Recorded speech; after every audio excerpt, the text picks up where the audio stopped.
La UAM presente en la mayor fiesta del libro en español. Transmisión especial desde la Feria Internacional del Libro de Guadalajara 2023. 50 años de Libros UAM. Medio siglo de páginas en movimiento. La UAM presente en la mayor fiesta del libro en español. Transmisión especial desde la Feria. Denominado Territorios Juveniles y Afectividades Divergentes. Es un libro que coordiné con varios colegas en relación a distintas temáticas. Entonces, ahorita están haciendo una conexión porque vamos a pasar, ya lo están mirando, y algunas imágenes que corresponden a el libro. Son imágenes de trabajo etnográfico con respecto a distintas juventudes en distintos contextos y situaciones, tanto en México como en América Latina. Y me agrada y le agradezco al doctor Igor de la Universidad de Guadalajara que haya aceptado hace algún tiempo atrás el hecho de presentar y comentar este libro, lo cual me da un placer y te lo agradezco, doctor. Algunos de ustedes ya lo conocen, ¿no? Por estos lares, por estos territorios acá, como dicen ustedes, de Guanatos. Entonces, vamos a hacer lo siguiente. Le voy a dar la palabra al doctor Igor para que él comente en relación a lo del libro, mientras van a andar viendo las imágenes y después quizá a lo mejor yo haré algún comentario del mismo y podemos abrir alguna conversación o algún diálogo contigo, doctor. Así es que tienes la palabra. Adelante. Sí, ok, está perfecto. Bueno, buenas tardes. Muchas gracias primero que nada, Alfredo, por la invitación. Es un placer. Para mí es más que placer, un honor estar acá contigo y acompañarte a que nos presentes a que nos invites a la lectura de tu texto. Yo hice una lectura particular sobre la que me gustaría, digamos, platicarles a quienes están acá y también a quienes nos ven allá en línea.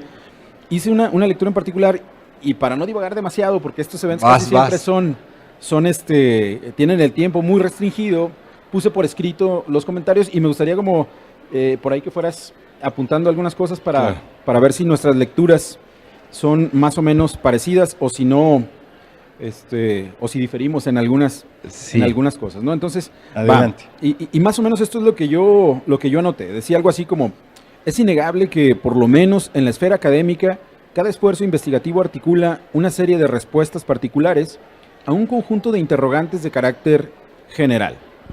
Es justo a partir de este proceso reflexivo en el que se incentiva la producción de distintos saberes en torno a la vida social. Y en este sentido, el libro que has coordinado, querido Alfredo, que lleva por título, lo vemos acá, Territorios Juveniles y Afectividades Divergentes, constituye, desde mi perspectiva, un entramado argumental que se estructura en torno de la pregunta que interroga, ojo, acerca de cuál es el estado que guarda el campo de la investigación de las juventudes en México y sobre todo, o no solo en México, sino también en América Latina. Y desde distintas perspectivas, los capítulos que constituyen esta obra colocan primero en el centro del análisis al actor juvenil y exploran desde ahí los contornos tanto de los temas cruciales en esta materia como de los abordajes y los desafíos futuros a los que se enfrentan quienes se interesan en profundizar en el conocimiento acerca de estas poblaciones. Las autoras y autores que participan en la elaboración de este texto ofrecen una mirada de conjunto a las diversas aristas que forman parte de la diversidad de realidades que atraviesan a las juventudes, que en última instancia son mucho más que, y aquí va un guiño, una simple palabra. Desde luego, y en principio, queda claro que el objetivo de la obra en su conjunto, que fue coordinada por el apreciadísimo doctor Náteras, consiste en establecer una serie de parámetros que permitan enmarcar las reflexiones teóricas y metodológicas que resultan indispensables para una comprensión más robusta de las juventudes en y desde la región. Para ello, en los distintos capítulos del libro se evidencia tanto la diversidad que caracteriza a este sector de la población como la relevancia real, pero también simbólica, de, insisto, las juventudes, pensadas así en plural. Y lo anterior no es un asunto menor, pareciera una cuestión semántica, pero remite a una discusión más profunda. Implica un posicionamiento epistemológico y axiológico que atraviesa prácticamente a cada uno de los apartados del libro. Tal como lo señala el queridísimo doctor, en el estudio introductorio se alude al concepto de juventudes frente al de juventud con el fin de hacerse cargo, en términos analíticos, pero también metodológicos y éticos, de la amplia heterogeneidad característica de las, les y los jóvenes. Esta diversidad también se refleja en el conjunto de temáticas que tejen la trama de la obra en sí. De este modo, el análisis de los protagonismos juveniles en América Latina se plantea en términos de las problemáticas a las que este sector enfrenta, de sus trayectorias existenciales, de su corporalidad que es particular y políticamente emotiva, y de los territorios desde los que ellas, ellos y ellas resisten. Volveré sobre este punto más adelante cuando desglose el contenido de algunos de los capítulos. Por el momento, vale la pena señalar que entre los múltiples elementos que resultan transversales a la obra, se destacan aspectos como la precarización, la vulnerabilidad y las profundas desigualdades a las que se enfrentan las juventudes de nuestro país y las del resto del continente. Lo anterior no es gratuito, más bien, se vincula de manera fundamental con las violencias que marcan las trayectorias existenciales de amplios sectores juveniles en una de las regiones más peligrosas del mundo. Todo esto tiene como telón de fondo el despliegue de la vertiente más perversa del capitalismo contemporáneo, un neoliberalismo que bajo el disfraz del libre mercado ha obliterado las posibilidades de futuro de la población joven. Al mismo tiempo, este despliegue necropolítico, por decirlo junto con Akhil Mbembe, ha convertido a la vida en una mercancía y a la muerte en un empleo más de los que circulan en la esfera laboral. Parece, pues, como ya lo ha señalado José Manuel Valenzuela en su momento, pareciera que el futuro ya fue.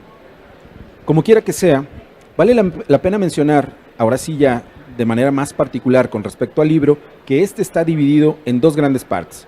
En la primera, que se titula de manera yo creo muy certera, Mapas y Coordenadas, el énfasis se sitúa más en el plano de la discusión teórica y conceptual, de manera específica con un acento colocado sobre todo en las prácticas y las experiencias juveniles. Ahí se entrecruzan analíticamente categorías como la identidad, la etnia y la clase social.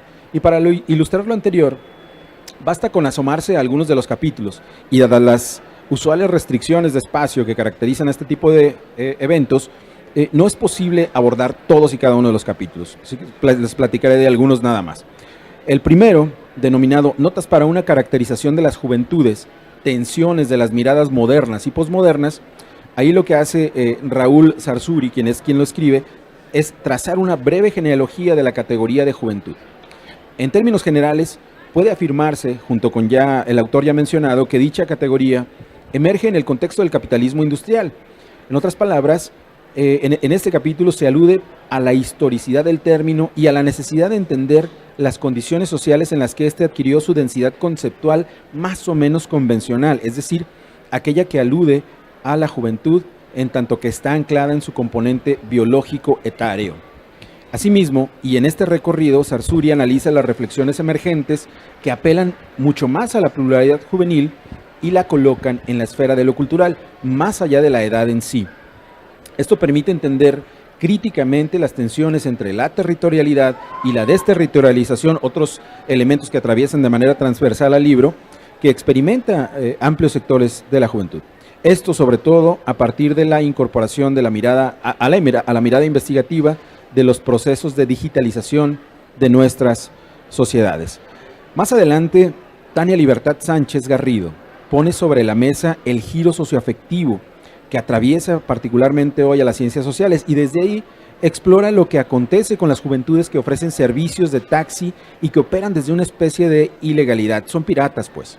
Donde en Cuautepec, uno de los muchos asentamientos irregulares que uno se encuentra en la Ciudad de México. El capítulo con el que ella colabora en esta obra se titula Sobrevivir al margen, emociones y estrategias de la pirateada como condición juvenil. De este modo, la autora analiza los vínculos entre la dimensión afectiva y las prácticas de economía informal en las que se involucran las juventudes y que, sin duda, constituyen, por la vía de lo socioemotivo, un conjunto de procesos identitarios que inciden en la arquitectura de las subjetividades juveniles.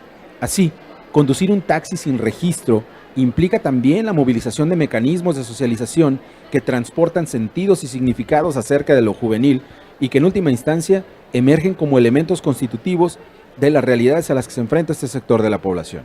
Entre las muchas contribuciones de este capítulo se destacan cuando menos dos. Uno, la importancia de la dimensión afectiva desde la que se articula lo que Sánchez Garrido define como emotividad juvenil de vulnerabilidad, y dos, los efectos que produce la violencia estructural sobre la hechura de las subjetividades juveniles, es decir, sobre los procesos de precarización y vulnerabilidad que obstaculizan el desarrollo de las juventudes.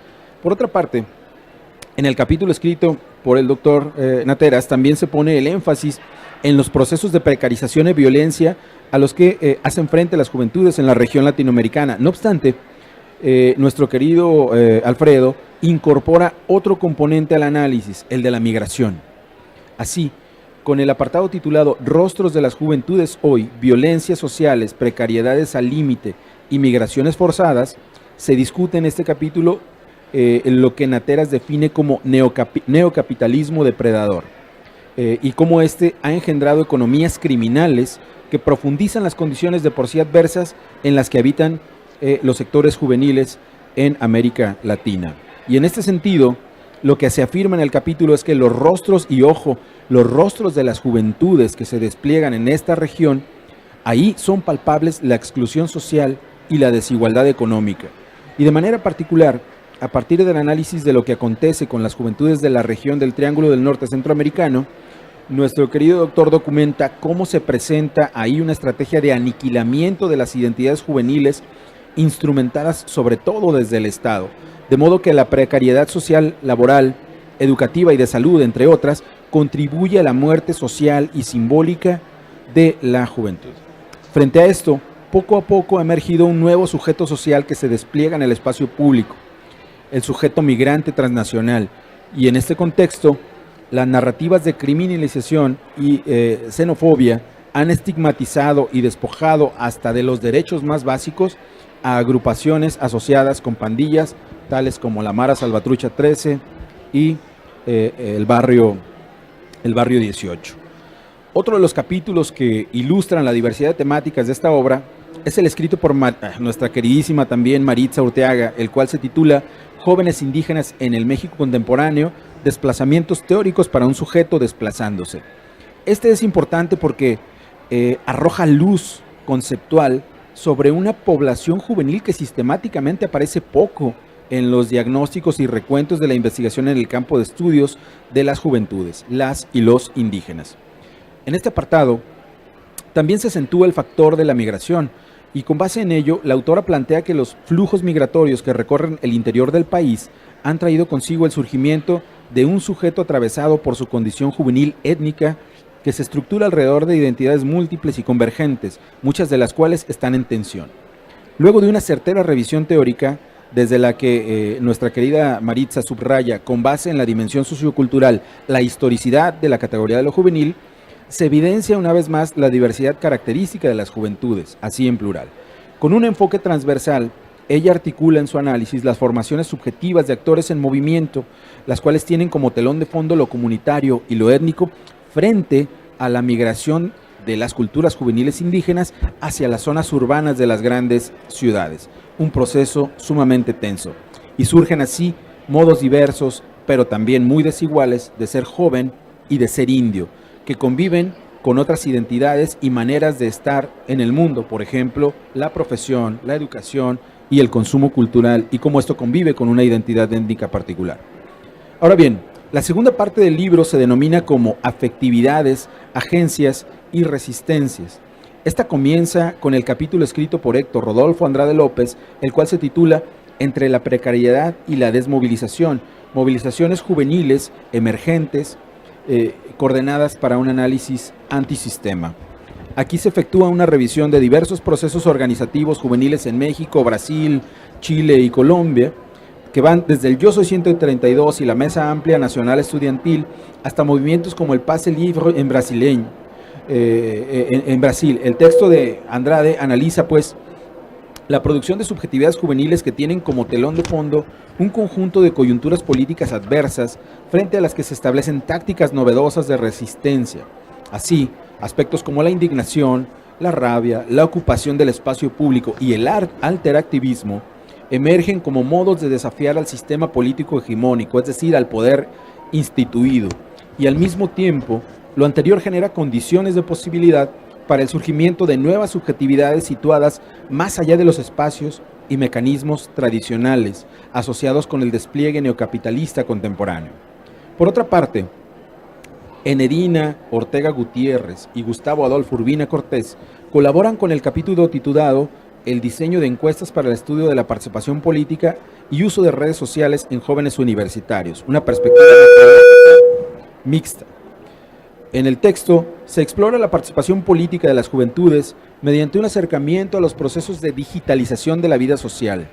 Con base en el análisis de diversas encuestas, quienes escriben este apartado trazan los contornos de un sujeto de estudio emergente, en el que convergen y se interconectan las variables tecnodigital, los asuntos públicos y la participación política.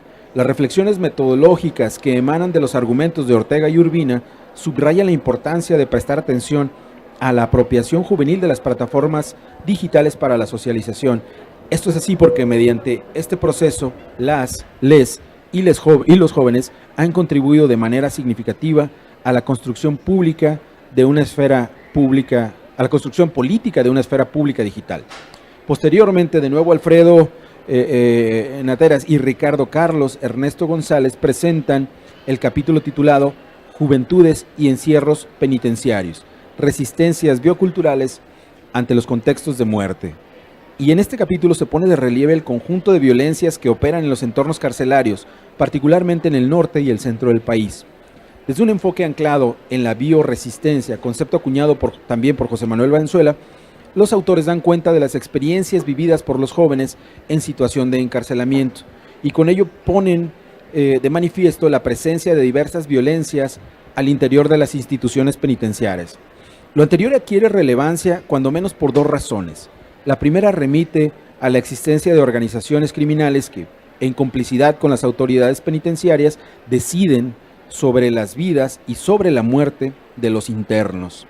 La segunda tiene que ver con las condiciones estructurales de los establecimientos carcelarios, las cuales evidencian las prácticas necropolíticas del Estado.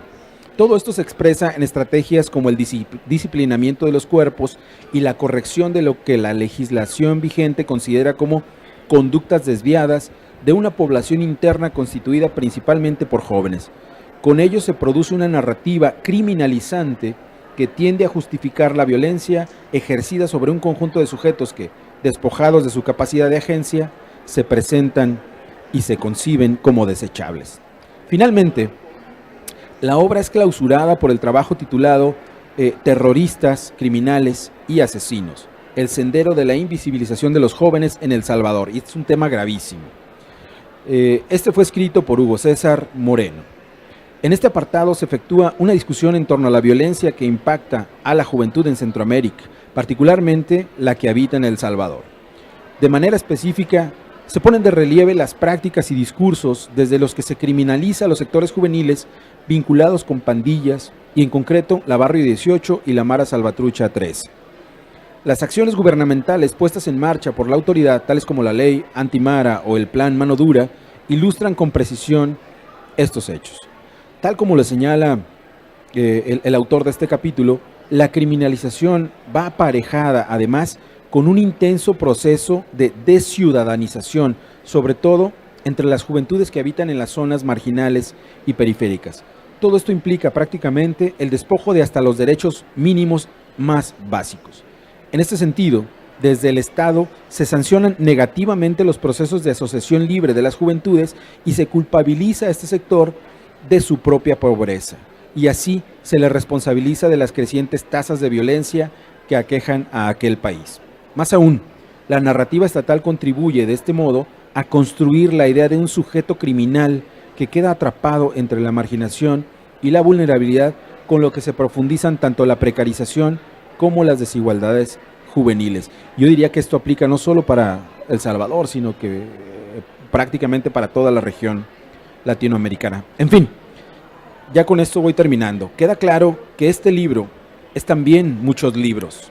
Por una parte, constituye una actualización multidisciplinaria del estado del arte en materia de investigación en juventud. Lo anterior es importante porque convergen aquí discusiones conceptuales profundas con innovaciones metodológicas de avanzada. Uno de los esfuerzos más significativos en este sentido fue coordinado hace casi 3 lustros por Rosana Reguillo, otra de las autoras señeras de este campo, un librito de 2010 llamado Los jóvenes en México, y por lo que yo creo que ya en este momento era innegable que se precisaba una contribución que mostrara tanto el dinamismo característico de los estudios sobre juventudes como la situación en la que estos se encuentran. Y yo creo que el libro que nos ofrece hoy el doctor Nateras contribuye precisamente a esta actualización. Por otro lado, la obra que tenemos aquí frente a nosotras y nosotros constituye también una intervención política. Esto en el sentido de que visibiliza con claridad y contundencia el conjunto de problemáticas que obliteran, como ya dije antes, las posibilidades de futuro de las juventudes. Articula, pues, la potencia que emana de una academia militante y comprometida con este sector de la población. Por último, pero no por esto menos relevante, en el texto se destaca un esfuerzo por contribuir tanto a la renovación del campo de estudios de lo juvenil como de promover un relevo generacional que construya nuevas miradas. No cabe duda de que el balance de voces consolidadas y de autores y autoras en plena consolidación que atraviesa este texto constituye una de sus mayores fortalezas. Territorios juveniles y afectividades divergentes es, sin duda, una lectura indispensable para quienes están interesados e interesadas en la investigación de lo juvenil en México y en América Latina. Y voy a robarme una frase del querido doctor Nateras, que dice: esta es la reseña que tengo, si no les gusta, tengo aquí preparada otra. Entonces, pues eso es, querido, muchas gracias.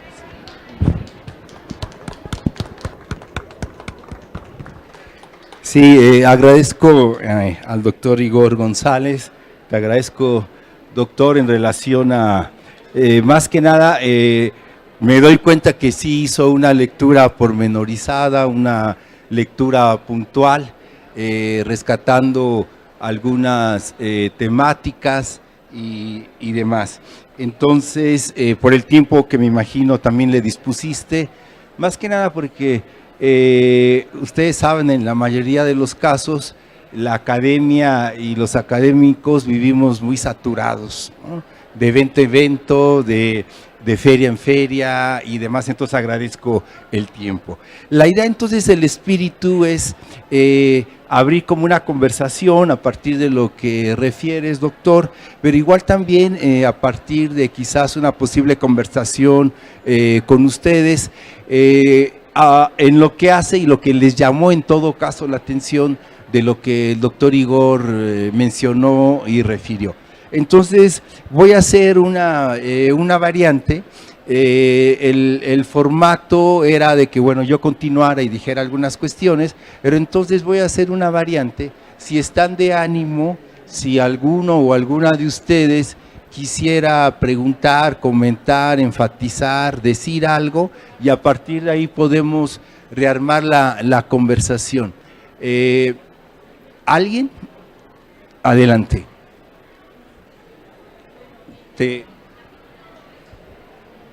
Gracias, sí. En el capítulo de Juventudes y Encierros Penitenciarios, a mí sí me gustaría que nos pudiera ahondar un poquito más, porque ellos deciden entre la vida y la muerte, y se me hace como muy difícil, ¿no? Y ya que ellos los consideran a estos jóvenes que están en cárcel como desechables, ¿no? Y eso es pues de acuerdo a sus intereses, ¿no? Entonces, sí, si usted nos pudiera explicar un poquito más de este capítulo. Doctor, ahora sí que como la frase clásico, ¿y yo por qué? Bueno, y si quieres vamos armando. Vamos platicando. Yo también quería, claro, digamos, colocar aquí algunas cuestiones más allá del, no sé cuánto tiempo tenemos. Tenemos hasta las 8 tenemos. Sí, hasta las 8. Entonces tenemos chance de conversar. Sí, claro. A ver, primero con lo que decía la maestra Clemencia, yo también hice un poco de trampa cuando hice esta lectura. La verdad hice una lectura muy minuciosa, pero coloqué aquí los, ¿cómo llamarlo? Los capítulos que me resultaban más cercanos, porque son temas que yo mismo en los que yo mismo me he involucrado. Y por ejemplo, en lo que tú observaste en estos centros penitenciarios en Baja California y en la Ciudad de México, una característica peculiar que yo creo que se repite, porque se observa aquí también, yo creo que se repite en varios centros penitenciarios a nivel nacional, es la existencia de una especie de estructura al interior, una estructura que tú denominas incluso paralegal acá en alguna parte al inicio del trabajo. Existe una estructura paralegal que a veces tiene mucho más poder que la estructura instituida, ¿no? Entonces, de manera particular, lo que acontece en los centros penitenciarios es, hay un proceso de toma de decisiones con respecto a la vida y la muerte, pero ese es un fenómeno que no opera solo y exclusivamente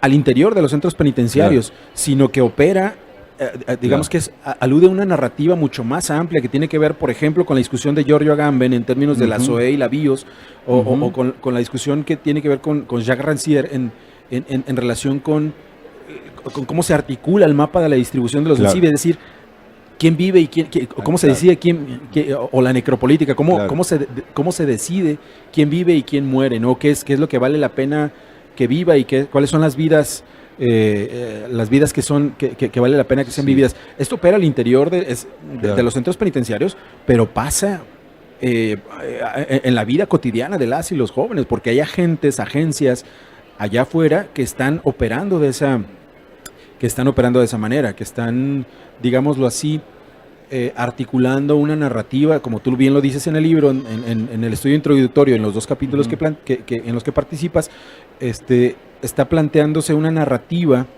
necropolítica en la que la vida se ha convertido tal cual en una mercancía, y distribuir la muerte se ha erigido como en una chamba más,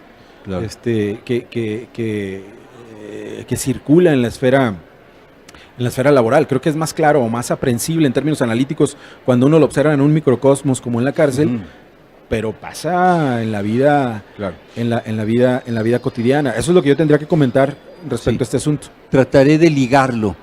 A ver, yo creo que acá inicialmente habría que hablar de juventudes situadas en determinado tipo de contextos. Y los contextos son claves hermenéuticas, claves comprensivas, no son determinismos estructuralistas, sociológicos, psicológicos, antropológicos. Entonces, en ese sentido, los contextos en los que están la mayoría de las juventudes en México, Centroamérica y América Latina, básicamente tienen 3, 4 rostros que están desplegados en el libro.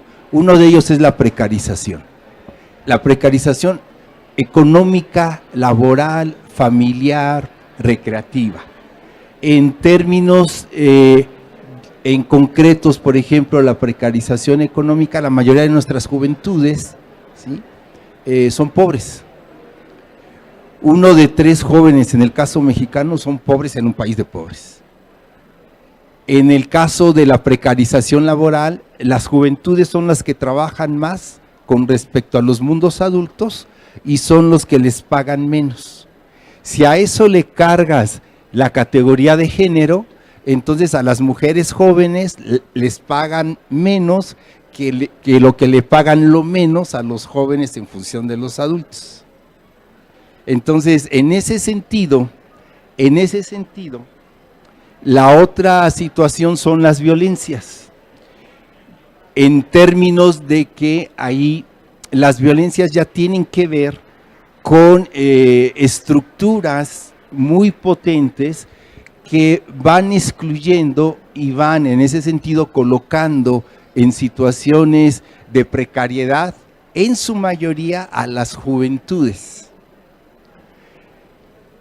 En toda esta articulación, entonces, el concepto de juvenicidio ayuda en términos de que el juvenicidio no solo es es la muerte artera contra las juventudes, ejecuciones extrajudiciales, por ejemplo, o desapariciones, sino que el juvenicidio tiene que ver con la muerte social en vida de la mayoría de las juventudes, dadas las situaciones de precariedad, dadas las situaciones de violencia y dadas las situaciones de migración. En ese tinglado, entonces, la narrativa de los estados necropolíticos, ¿sí?, es que este tipo de juventudes, por ejemplo, las más desacreditadas, como las juventudes reggaetoneras o de los cholos, o incluso las juventudes de la Mara Salvatrucha o de la pandilla del barrio 18, en su imaginario, para empezar, afean el paisaje neoliberal. Y en ese sentido, este tipo de agrupamientos o las juventudes hacen fracasar al Estado. Entonces, si lo hacen fracasar, las narrativas que se construyen desde la necropolítica es la muerte social en vida, de poco en poco, de gota en gota. Y el espacio de la cárcel es el espacio donde la tecnología de la necropolítica, de quién se decide quién vive y quién muere, es muy fina.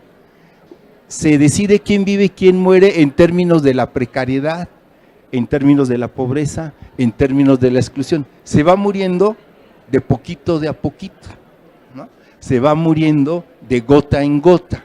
Entonces, en ese sentido, la narrativa de la seguritización es que entonces estas juventudes en su mayoría, la mayoría de los jóvenes, en el caso de la Ciudad de México, están en las cárceles porque son medios pachecos, por usuarios de drogas, pero los acusan de narcomenudistas y de criminales. Entonces, la cárcel es un dispositivo en términos de que se va ejerciendo la necropolítica. Ahí se está decidiendo cómo estás muriendo.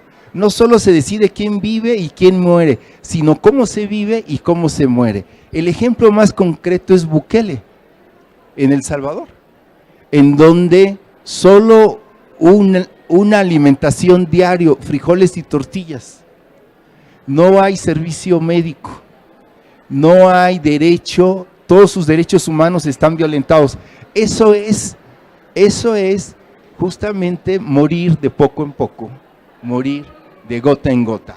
Hay una conexión del adentro de la cárcel en relación a la afuera de la calle y una relación de la afuera de la calle con el adentro de la cárcel. El asunto es que cuando, en el caso centroamericano, El Salvador, Honduras y Guatemala, colocas en la misma cárceles a los palabreros, que son los que tienen la mayor jerarquía, ¿sí?, entonces los cohesionas hacia adentro sin que te des cuenta, porque los haces muy poderosos. Las decisiones que se hacen en la calle se toman en la cárcel. Las ejecuciones y la venta de armas y de drogas que circulan en los territorios se deciden en la cárcel. Y a veces lo que se decide en la calle se ejecuta en la cárcel. Entonces, el adentro de la cárcel está en el afuera de la calle, en el afuera de la calle está el adentro de la cárcel. Es una cuestión, una liga muy dura y una liga muy permanente. Y la expresión es esta, en términos de la cárcel son las necromáquinas, ¿no? La cárcel, ¿no? Ya decía Marx por ahí, el capitalismo chorrea de sangre. Eso es más o menos. Super. Y igual, reparafraseando a mi colega, si no les gusta mi respuesta, traigo otra. Y eso sería, ¿cómo ves? Sí, muchas gracias. Ahorita estaba ya dándole una ojeadita al libro, y en comparación, allá en el seminario que usted presentó en el CUSEA, nos presentaba unas fotografías, pues sí, algo muy crudas, ¿no? Pero que tienen mucho de realidad, ¿no? Entonces yo ahorita estaba aquí dándole una ojeada al libro, en el capítulo que usted escribe junto con su otro colega. Sí, Ricardo. Ajá, entonces pues estas fotografías, ¿no? Que nos enseñaba ya de la, Sí. pues, de la cárcel, ¿no? Y que a mí se me hacían un poco, pues, crudas, ¿no? Sí, y que aún guardando las particularidades o las especificidades de lo que son las juventudes en México, Centro y América Latina, se parecen más de lo que se diferencian, porque están en ese sentido desde algún lugar impactados por los proyectos neoliberales que se han ensayado en América Latina. Entre ellos, el gran, por ejemplo que en su momento fue, paradójicamente, fue en la dictadura de Pinochet, finales de los 70s, donde pareciera ser que el modelo chileno era el modelo más ejemplar de la cuestión del neocapitalismo y de las políticas que se empezaron a ensayar en América Latina, empezaron en Chile con la cuestión de los tecnócratas. Es decir, en otras palabras, la reducción del Estado a su mínima expresión. Si hay una reducción del Estado, entonces en ese sentido, el Estado como el benefactor social genera pobreza, genera exclusión, porque entonces todo se privatiza. Yo me imagino que ahorita no solo los argentinos, sino gran parte de América Latina están o estamos muy preocupados de que ganó Milei. Pero lo que va a hacer Milei es retroceder las políticas neoliberales a su expresión más bárbara, más bruta, más arcaica, más primitiva. Entonces va a ser una condición muy, muy fuerte. La paradoja es la siguiente: gran parte, y este es un dilema, gran parte de los que votaron por primera vez,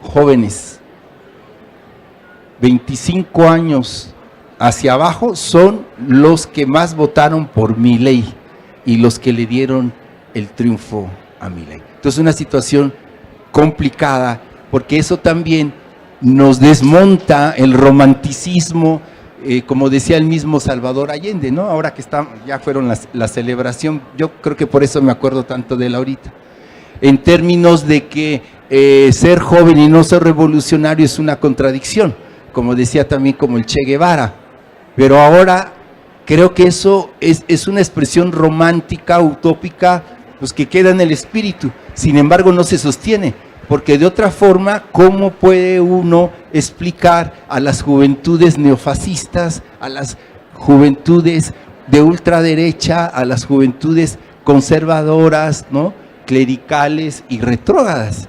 En la encuesta nacional de juventud les preguntábamos a los jóvenes, oigan, ¿ustedes tendrían como amigos a un joven que fuera gay? Y te decían, no. ¿Ustedes están de acuerdo con el aborto? Sí. Oye, ¿y si tu pareja aborta? No, entonces no estoy de acuerdo.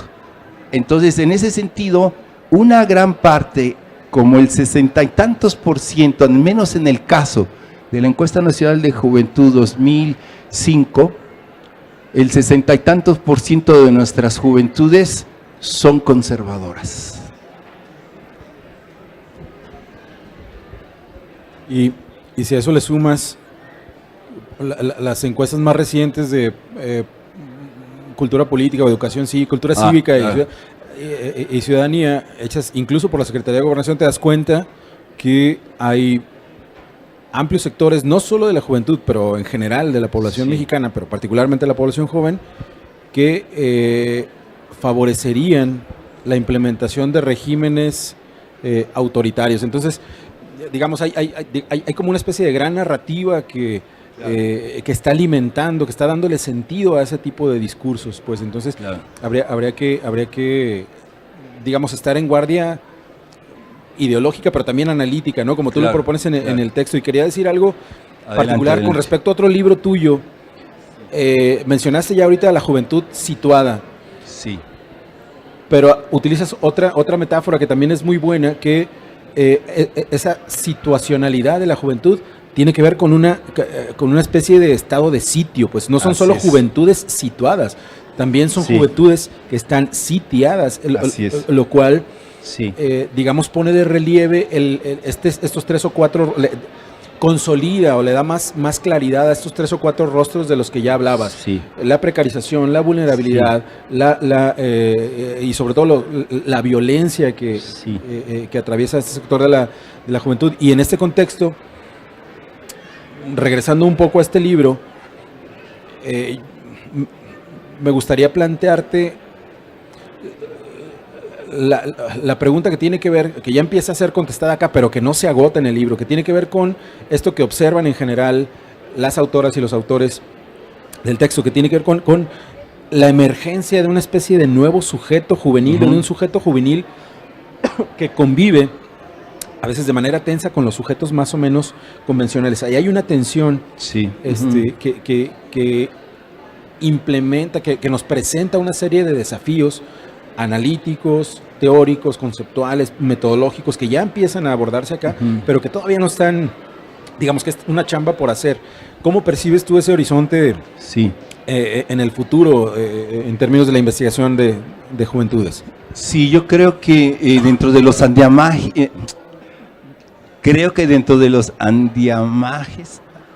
andamios teóricos que estamos o que estoy sugiriendo y proponiendo, arranca con este concepto que tiene que ver con las juventudes situadas en contextos. Si no se sitúan, es bien difícil de comprenderlas o entenderlas.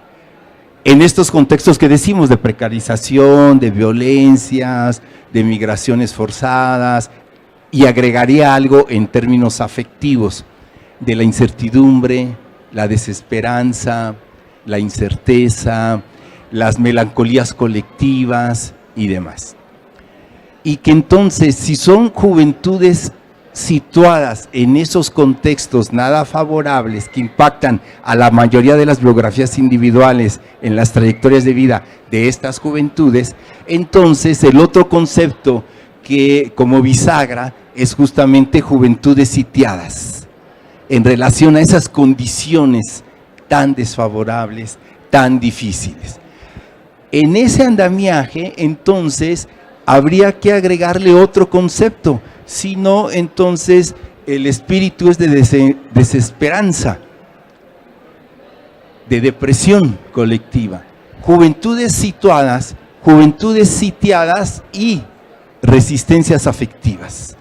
Hay prácticas sociales y expresiones de una parte de las juventudes que están haciendo estrategias para subvertir ese estado casi de sitio de su condición en su condición también de situados.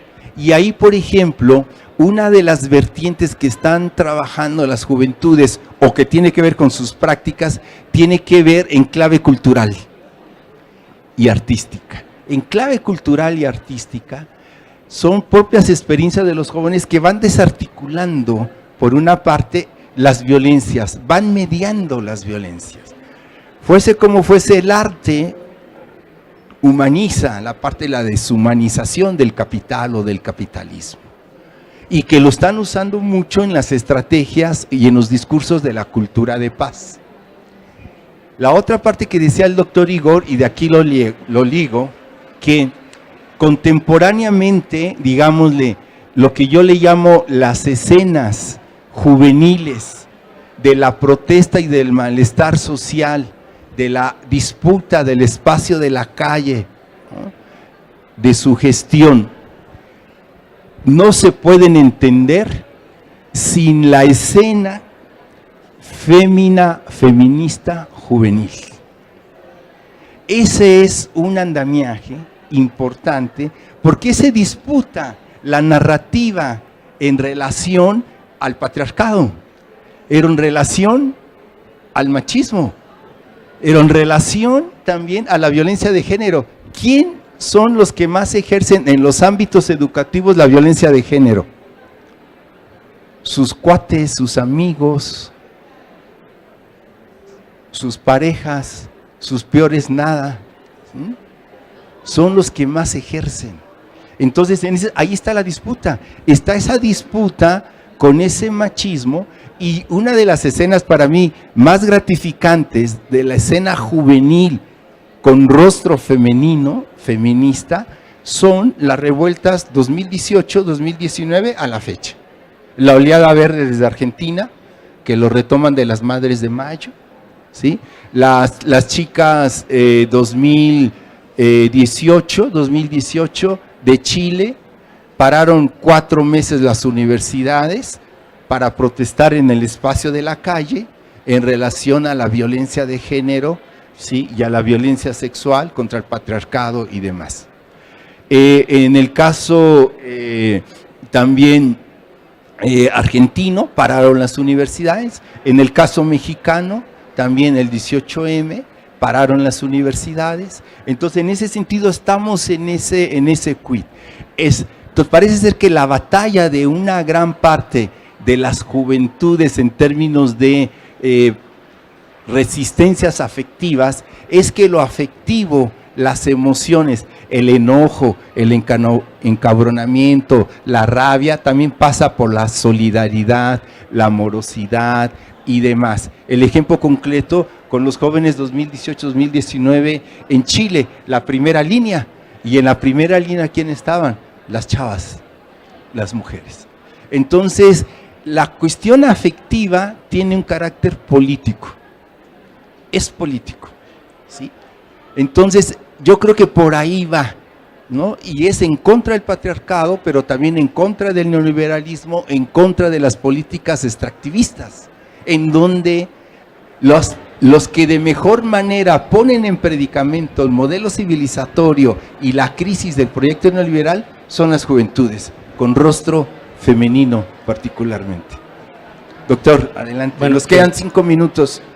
Bueno, la pregunta que voy a hacer a lo mejor va a ser para más minutos, pero Sí. yo tuve la oportunidad de leer el artículo de Urteaga sobre los jóvenes indígenas.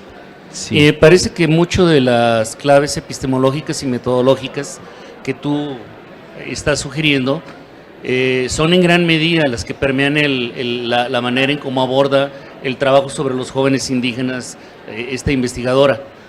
Pero me llamó mucho la atención una especie de categoría o de término que empleó y no sé si coincide con esta idea que tú planteas de las juventudes situadas, cuando ella dice que hay desontologizar la juventud, ¿no? Que me parece una forma precisamente como de decir dejar de hacer metafísica de la juventud, ¿no? Que precisamente tiene que ver con esos universales y esas categorías absolutas que son muy recurrentes para hacer caracterizaciones universalistas y que precisamente hacen que se diluya, se pierda lo diverso, lo pluricultural, la variación, entre otras cosas, y esa pérdida o esa generación de extravío epistemológico precisamente es lo que luego se traduce, creo yo, en la generación en ocasiones políticas públicas fallidas dirigidas hacia los jóvenes, que no atienden a los jóvenes porque no reconocen la diferencia. Así es. Y entonces precisamente se vuelven obsoletas, ¿no? Claro. Me hiciste recordar. Adelante. ¿Va a tomar la palabra? ¿Alguien quiere tomar la palabra? Porque ya se van a acabar los minutos. ¿Alguien? Sí. A lo mejor está un poquito fuera de este contexto, pero sí tiene que ver esta precarización también en las universidades, ¿no? Los chicos tratan de hacer un posgrado. Una vez que se titulan, no hay empleo. Y ahora pues el CONACYT ya les ha dado ahorita pues que vengan a hacer un postdoctorado, ¿sí? Pero este postdoctorado, pues sí, les pagan bien, pero es a 4 años. Y después de 4 años, ¿qué pasa? Porque las instituciones, pues la verdad ahorita no hay plazas, ¿sí? Entonces también es la precarización a nivel académico, ¿sí? Así es. ¿Usted qué piensa al respecto de Rapidísimo.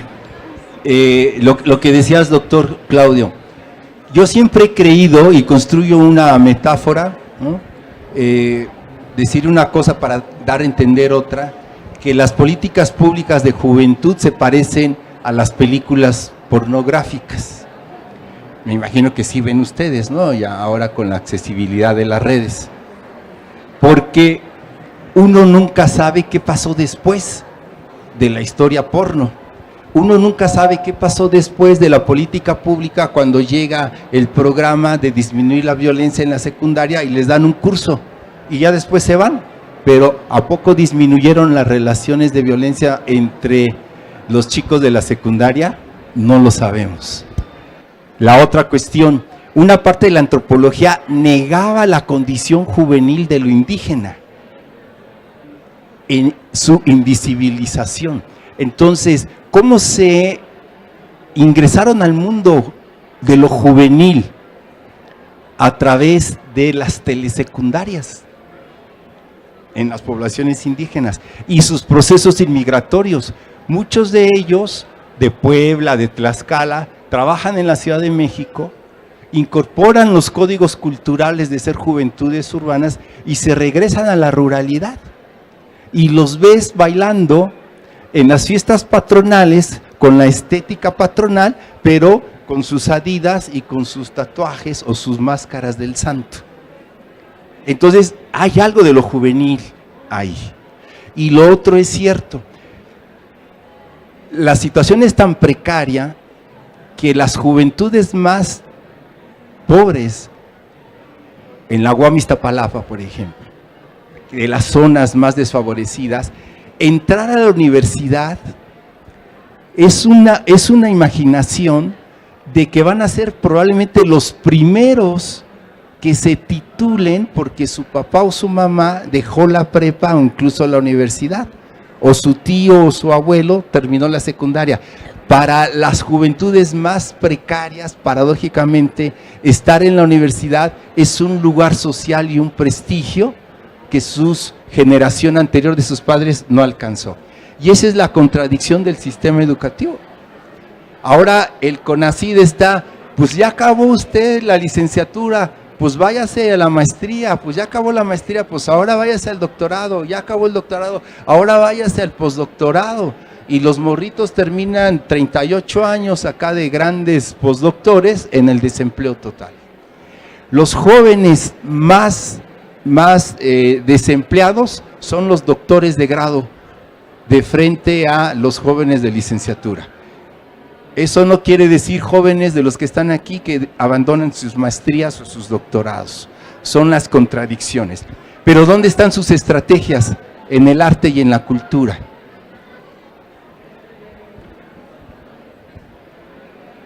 Sí. Doctor. Sí, justamente por ahí va el comentario que te hacía hace un rato en términos de la emergencia de un nuevo sujeto y cuáles son algunos de los desafíos que este sujeto emergente plantea. Y uno de ellos tiene que ver con esto que acabas de mencionar, cómo se le hace frente a esos rostros de precarización violenta, violencia, vulnerabilidad, etcétera, etcétera, con una nueva politicidad. Y creo que es uno de los desafíos importantes en términos para quienes investigamos el tema de la juventud o de las juventudes. Uno de los desafíos importantes, por lo menos del que yo intento hacerme cargo, es justo del surgimiento de una nueva, y entre comillas el término nueva, de formas distintas de entender el campo político, no solo claro, anclado en lo formalmente instituido, sino, por ejemplo, cómo hay una politicidad en el arte, cómo lo estético es ético, claro, también, pues, y eso representa una serie de desafíos teóricos, conceptuales, metodológicos, que insisto, ya empiezan, para regresar al libro y empezar a cerrar acá, ya empiezan a ser abordados acá, los plantean como desafíos y nos abren el campo, nos invitan a participar de esa, digamos, construcción de una nueva mirada sobre las juventudes. Entonces, pues es una lectura obligada para quienes estamos interesadas e interesados en este asunto. Sí, yo creo que esa es una de las complejidades y que yo creo que va por ahí. Para mí es en clave cultural, en clave artística. La política ya se vació de sentido, la vieja política. Esa política en términos de los partidos políticos, de esa democracia participativa, democrática, ya se vació de sentido. De tal suerte que la liga está en lo político. Y lo político tiene que ver con lo ético y tiene que ver con lo artístico. Pero eso se tiene que ligar con otros movimientos o con otras escenas. Y por ejemplo, en el caso que tú estudias, doctor, el asunto de ¿qué está pasando con las políticas extractivistas del neocapital voraz? Pues las comunidades indígenas y sus juventudes están llamadas y están haciendo activismo en relación a... Pero ese activismo se tiene que ligar con los otros activismos en relación a las otras formas. Y lo que yo decía por ahí, comentaba, es que la narrativa que fue construida en el siglo pasado, en la efervescencia de los estados benefactores, 80s, 90s, o de la modernidad tardía, era de que las juventudes eran el futuro del país. Para empezar, se acabaron el país. Y para la mayoría de las juventudes, el futuro ya fue, de estas juventudes precarias. De tal suerte que ahora el dilema es, en ese sentido, es el aquí y el ahora. Ya no es tanta la discusión de la identidad de quién soy yo, qué voy a hacer en la vida, no, sino cómo estoy siendo yo en el momento que estoy siendo. Cómo soy yo en el momento que me estoy construyendo, en el aquí y en el ahora. Esa es una discusión. Y la otra narrativa, que es una trampa, pareciera ser que entonces las juventudes son las llamadas, ¿sí?, a hacer los grandes cambios revolucionarios y son las llamadas de resolver los grandes problemas nacionales. Y mi respuesta es, ¿y por qué? ¿No? ¿Dónde están los otros actores? ¿Dónde están los otros sujetos? Y yo creo que lo que están haciendo nuestras juventudes en su mayoría en México y en América Latina es, insisto, poner en contradicción el modelo civilizatorio y poner en entredicho, ¿sí?, la falta de humanidad de ese neocapitalismo voraz que está acabando, ¿no?, con los sistemas ecológicos y ambientales, y donde las juventudes son protagónicas importantes. ¿Pueden aplaudir? Aplaudámonos. Pues agradezco mucho el espacio aquí de la UAM, el espacio de acá, y al doctor muchas gracias por su lectura, y a ustedes que estuvieron. Gracias, buenas noches.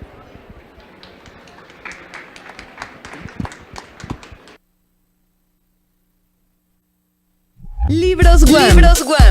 Consulta nuestro programa de actividades en www.casadelibrosabiertos.uam.mx. 50 años de Libros UAM, medio siglo de páginas en movimiento.